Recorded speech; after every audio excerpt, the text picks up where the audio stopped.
Assalamualaikum warahmatullahi wabarakatuh. Perkenalkan, nama saya JK Hendrian.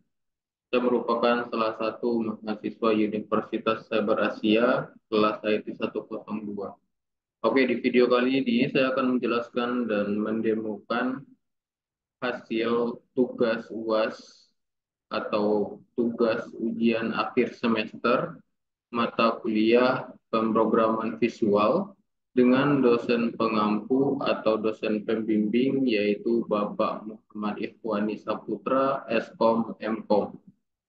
Oke, di tugas UAS kali ini yaitu membuat program menggunakan Visual Studio Basic.NET, di mana program ini bisa membaca file. Adapun beberapa kriteria yang harus dipenuhi dalam tugas UAS ini, yaitu yang pertama, di mana program yang dibuat itu dapat membaca file. Yang kedua, terdapat percabangan di dalam program. Yang ketiga, terdapat perulangan atau looping di dalam program.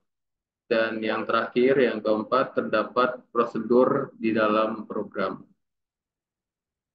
Oke,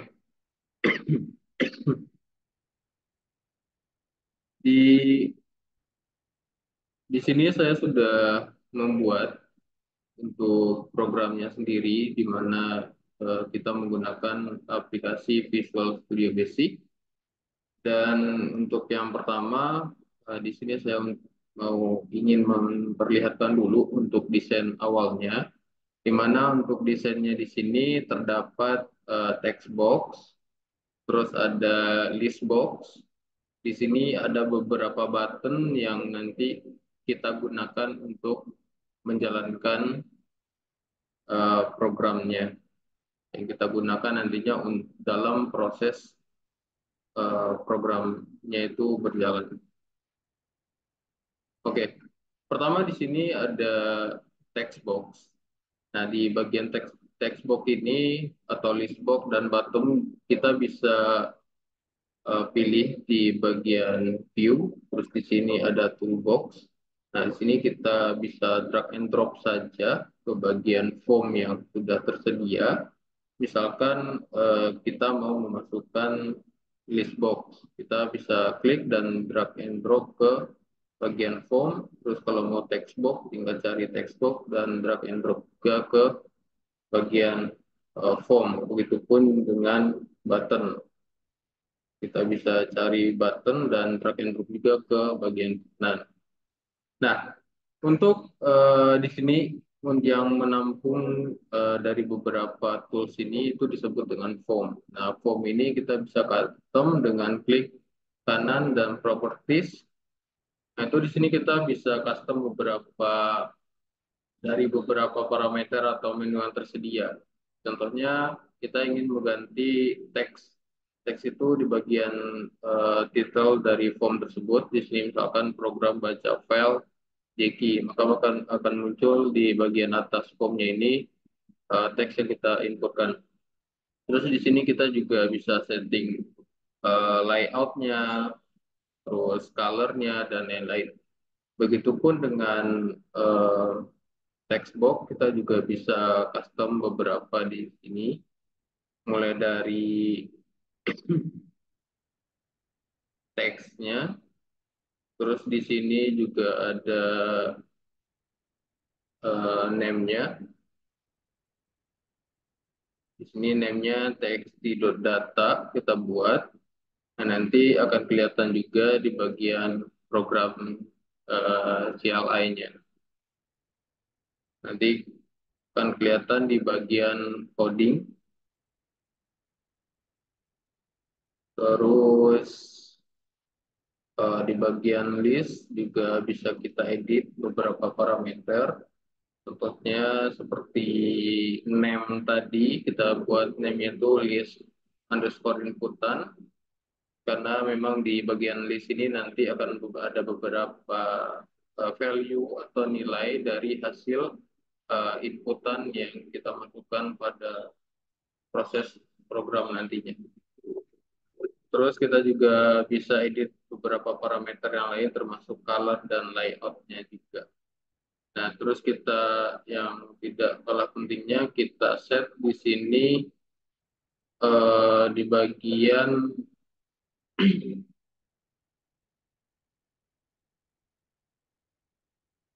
kita set di bagian untuk name-nya ya.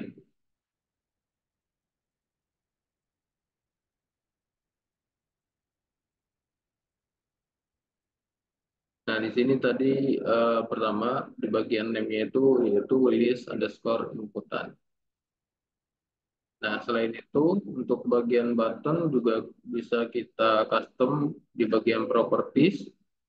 Nah, di sini yang kita custom yaitu name-nya btn open dan teksnya itu kita rubah sesuai dengan fungsi dari button itu sendiri. Ada button button save, open, entry data, view data, dan total using procedure.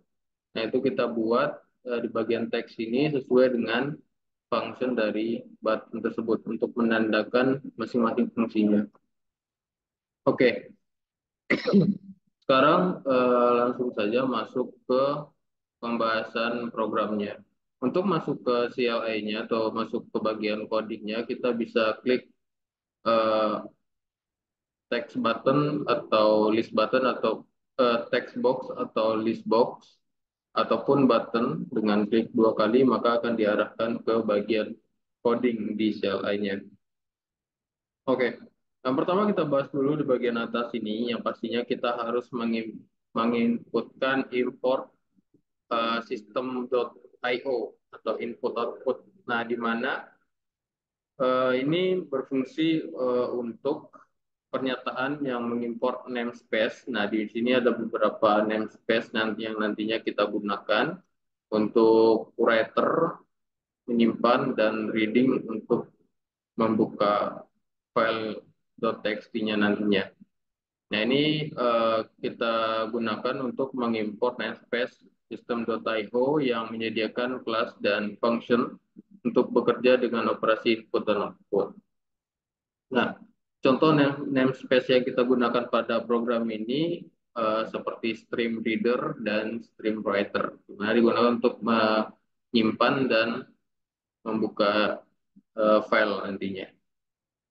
Oke, di sini kita mempunyai text box satu atau text box teks di data tadi yang kita buat yang ini yang nantinya digunakan untuk menginputkan teks dan menampilkan teks nantinya. Terus di sini terdapat button save, di mana button save ini digunakan nanti untuk menyimpan file ke dalam direktori yang ada di laptop ataupun di komputer kita. Nah, di sini terdapat ada codingan dimwriter, streamwriter. Nah, ini kita gunakan untuk streamwriter itu digunakan untuk menyimpan file pada suatu file teks. Terus dialog SF file dialog ini menampilkan dialog untuk menyimpan file. Terus boolean ini bernilai true atau false digunakan eh, untuk apakah file yang kita tentukan sudah dipilih atau belum pada saat save file dialog ditampilkan. Nanti ketika kita save file maka dialog box pada laptop itu akan muncul dan di sana terdapat pilihan simpan atau cancel atau batal. Nah, di mana simpan itu bernilai true dan cancel itu bernilai false. Terus di sini ada file name string sebagai string, di mana variabel untuk menyimpan nama file yang dipilih. Nah, terus di sini dialog sama dengan new save file dialog. Di sini untuk menampilkan dialog nantinya, dialog box.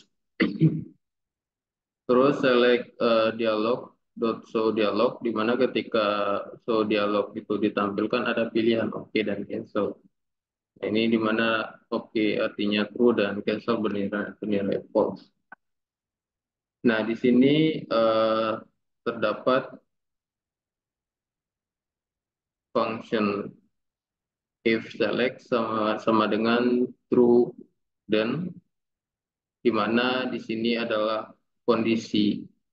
If itu adalah kondisi, terus if select sama dengan true, maka file akan disimpan.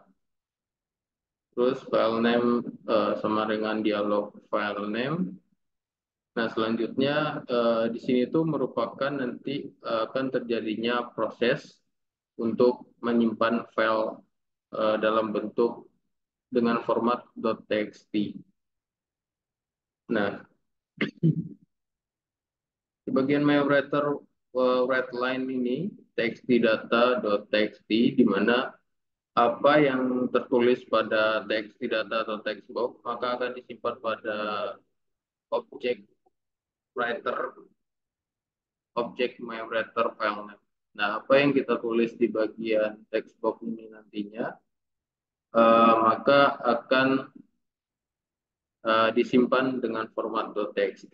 Nah, itu untuk proses menyimpan data. Selanjutnya masuk ke proses uh, membuka data yang sudah ada di laptop ataupun di komputer kita. Nah, ini kita di sini menggunakan uh, local variable yaitu myReader. Nah, terus kalau ya untuk nyimpan tadi kita menggunakan stream writer. Kalau untuk membuka filenya kita menggunakan kelas stream reader. Nah, untuk prosesnya tidak jauh beda dengan uh, stream writer tadi. Bedanya itu hanya yang writer digunakan untuk menyimpan dan reader ini digunakan untuk membuka file yang sudah ada di dalam laptop ataupun komputer kita. Nah, di sini kita juga menggunakan kondisi if dan di sini ada variabel select. Terus di sini ada then jika dipilih maka nah, di sini untuk nilainya itu sendiri ada true dan false, di mana true itu oke dan false itu cancel ataupun batal. Nah, jika file exist, file name, jika filenya itu sudah ada dan kita buka, kita klik OK, maka file itu akan diproses dan dimunculkan pada teks pada text box. Nah, myReader.close ini mengakhiri prosesnya. Nah, itu jika dan then maka. Nah, namun jika untuk di bagian reader ini, jika di user memilih cancel, maka tidak ada file yang dengan artian tidak ada file yang dipilih, maka akan dimunculkan message box di mana pada bagian message box tersebut menampilkan notifikasi mohon maaf tidak ada file yang dipilih. Terus untuk detail message box-nya itu adalah informasi kesalahan. Seperti itu. Nah, selain itu untuk program membaca file. Terus di bagian program ini juga terdapat perulangan. Nah, di sini nantinya kita akan memasukkan beberapa kali nilai ataupun angka ke dalam message box. Nah, di mana di sini kita memasukkan angkanya itu sebanyak dengan berulang sebanyak 5 kali. Nah, di bagian sini digunakan untuk looping, di mana looping yang digunakan pada program ini adalah looping for next. Terus di sini kita diminta nantinya untuk memasukkan angka sebanyak 5 kali di bagian nanti setelah pertama kita entry data klik button entry data, terus lalu akan muncul message box di mana kita memasukkan di mana kita diminta untuk memasukkan angka sebanyak 5 kali. Setelah itu akan diproses, terus kita klik view data, maka angka yang kita masukkan sebanyak 5 kali tadi akan muncul di bagian list list box. Nah ini, di mana list box itu kita kasih name-nya list underscore inputan dot item.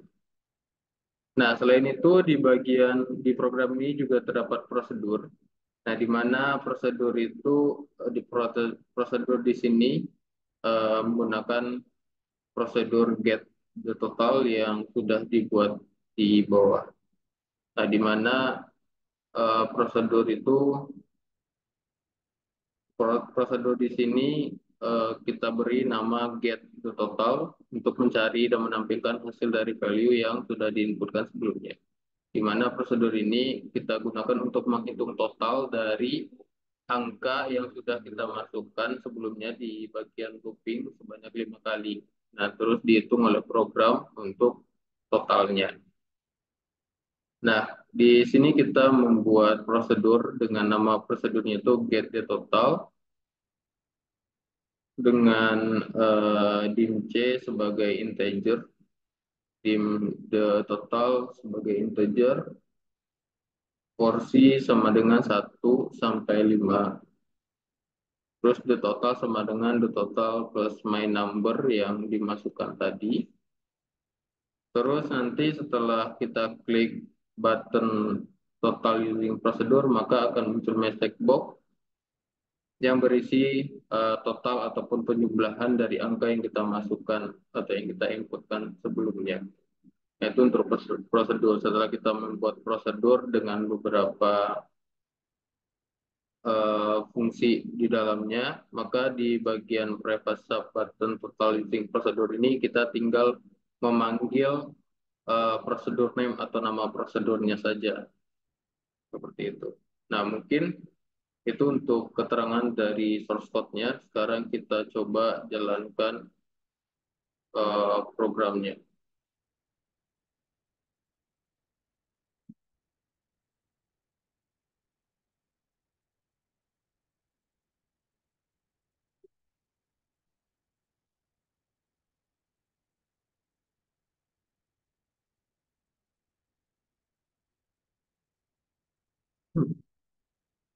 Oke, sekarang kita coba jalankan programnya. Nah, di sini kita tunggu terlebih dahulu.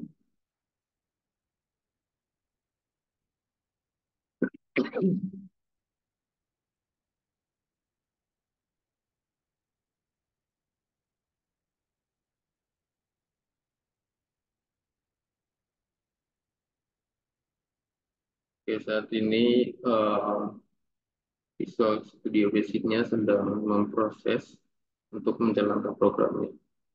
Nah, di sini untuk programnya sudah running dan kita bisa. Nah, sekarang kita mulai di poin pertama dulu, yaitu program bisa membaca file. Nah, sekarang kita masuk ke proses menyimpan file. Jadi, misalkan di sini kita masukkan tulisan ataupun tulisan yang kita masukkan di bagian text box ini, di mana nanti yang akan kita simpan ke directory atau folder laptop kita.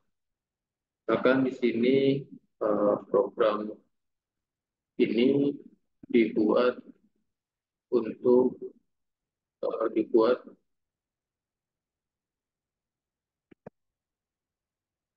program Visual Studio Basic.net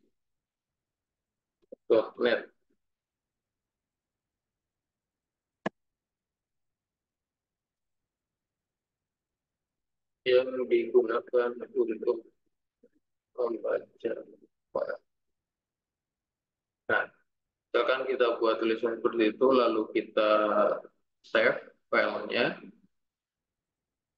maka akan muncul dialog box pada laptop kita. Misal kita beri namanya di sini hasil web program.txt.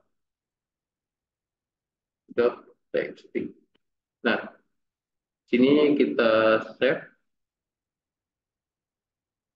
Nah, maka program sudah di-save di folder laptop kita. Nah, terus sekarang kita ingin membuka file yang ada di laptop. Di sini bisa kita klik open, kita pilih salah satu file.txt, lalu kita open. Nah, maka di sini akan dimunculkan eh, file, isi file yang tersimpan di dalam laptop kita. Nah, selanjutnya sekarang kita ingin itu untuk program membaca file. Selanjutnya kita coba di bagian perulangan. Nah, tentunya di sini kita entry data. Nah, di sini muncul message box di mana kita diminta untuk memasukkan angka. Misal kita masukkan angka 10, ter 30, ter 28, ter 50, enter, satu kali lagi, 12, enter. Nah, kita sudah memasukkan angka sebanyak 5 kali. Itu terjadinya perulangan atau looping, di mana kita diminta memasukkan angka berulang kali sebanyak 5 kali. Sekarang kita mau menampilkan data yang sudah kita inputkan tadi dengan klik view data, maka akan muncul data di bagian list box ini. Karena kita memasukkan angka 10, 30, 28, 50, dan 12. Nah, sekarang kita ingin menjalankan prosedur. Nah, untuk menghitung total keseluruhan atau jumlah dari angka yang kita inputkan sebelumnya dengan mengklik button total using prosedur. Nah, maka akan muncul total dari angka yang kita masukkan sebelumnya, di mana totalnya itu ya adalah 130. Nah, tadi di bagian reader atau membuka data, itu terdapat message box yang kita buat. Nah, di sini ketika kita pilih jika kita pilih cancel atau false, maka akan muncul message box seperti ini. Nah, contohnya seperti ini. Ketika kita klik open, di bagian program ini open, nah maka akan muncul dialog box. Terus kita tidak jadi memilih file yang ada di sini. Kita mau cancel. Nah, maka akan muncul message box seperti ini, di mana isinya itu mohon maaf tidak ada file yang dipilih. Seperti itu. Ini bisa kita close. Nah, mungkin itu yang bisa saya jelaskan untuk program yang sudah dibuat ini. Untuk summary-nya, yang pertama di sini untuk beberapa kriteria persyaratan dari untuk memenuhi tugas UAS ini adalah yang pertama, program dapat membaca file dengan menggunakan dialog open file dialog dan stream reader pada prosedur button open underscore click. Nah, ini sudah berjalan di program sebelumnya. Terus terdapat percabangan yang digunakan untuk memeriksa apakah pengguna telah memilih file atau membatalkan operasi melalui dialog open file dialog menggunakan if, then, dan else. Nah, yang ketiga, terdapat perulangan yang digunakan untuk menginputkan data dan menampilkannya kembali, yaitu menggunakan loop for pada prosedur button entry data underscore click dan button view data underscore click. Di sini untuk perulangannya kita menggunakan loop for next, loop for dan next, Terus yang terakhir di sini terdapat prosedur get the total yang kita buat tadi, nama prosedurnya yaitu get the total yang digunakan untuk menghitung total dari nilai yang telah diinputkan sebelumnya, yang dipanggil dari event handler button total using prosedur underscore click. Nah, itulah di bagian percabangan tadi juga sudah terdapat if, then, dan else di bagian eh, stream writer dan stream reader. Nah, mungkin hanya itu yang bisa saya jelaskan untuk program menggunakan Visual Studio Basic, membuat program yang bisa membaca file. Di sini kita membuat program yang bisa membaca file dengan format .txt, di mana program itu memiliki percabangan, perulangan, dan prosedur. Oke, terima kasih. Hanya itu yang bisa saya jelaskan. Jika ada yang kurang, mohon maaf. Wassalamualaikum warahmatullahi wabarakatuh.